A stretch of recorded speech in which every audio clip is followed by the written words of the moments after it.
So towards the end of this year, we're going to do the usual DCAT thing. We're going to be doing two standards.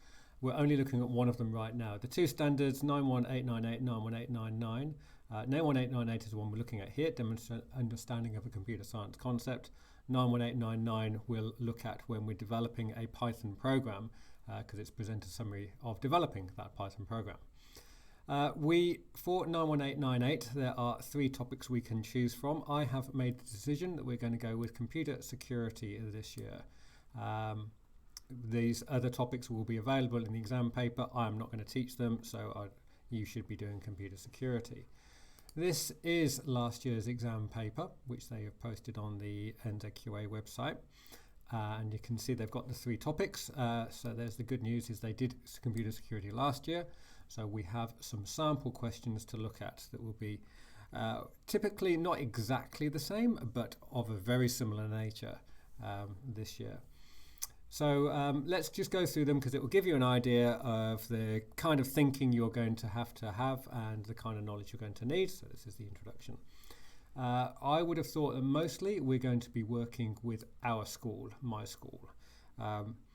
If you have a New Zealand-based company organisation that you can easily refer to, because maybe a parent or sibling or someone works there, you can do that as well.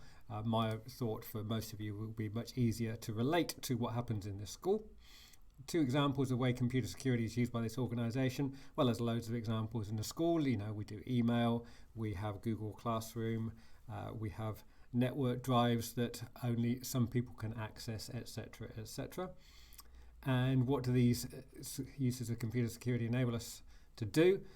Things like submit NZQA documents securely to keep records about financial transactions or other kinds of student details that would normally be private. That's why we have computer security. Moving on down, we get a choice. It says choose two out of the following to answer. Let's just quickly talk about these. In what ways do firewalls protect an individual user's computer? Just need to talk about what a firewall is. So a firewall is just a piece of software that every single piece of data that comes into your computer, it checks it that it's all good. There's nothing malicious or unpleasant in there. So we'll look at what kinds of things they're looking for in the data.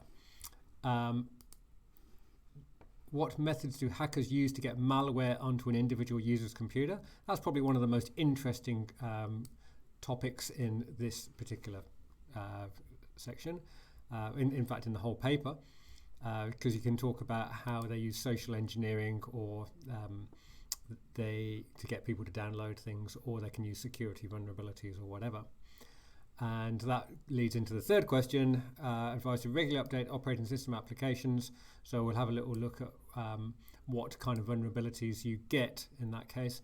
It can be a bit technical. We're not going to go too deep. For instance, here's a list of top 10 Windows 7 vulnerabilities, and they're all pretty esoteric. They're not easy to understand. We get a rough idea of what they can do, but we certainly won't be able to really get a feel for how they do it. So yeah, two answers to those questions. Then, what ways can computer security be future-proofed? Interesting question. We'll think about that later. And human factors influencing decisions about computer security. We'll talk about maybe two-factor authentication and how that mitigates against people sharing passwords and things like that, other decisions that are made in computer security. Moving on down, I think this is the last question. And challenges in running updates. We'll probably get the technician, the Pakistan College technician, to come in and talk about how running updates is a pain. You probably have some insight into this yourself, because running updates is not a good time typically. And if your computer is affected by malware, what can you do about this? And we can also talk about fun stuff like ransomware and that kind of thing. And I think that's it. Yeah. So obviously it continues with more questions, but these are not on the topic that we are doing. We are only doing the computer security questions. So that's a brief introduction, and we'll start digging into the details of all of this stuff in future videos.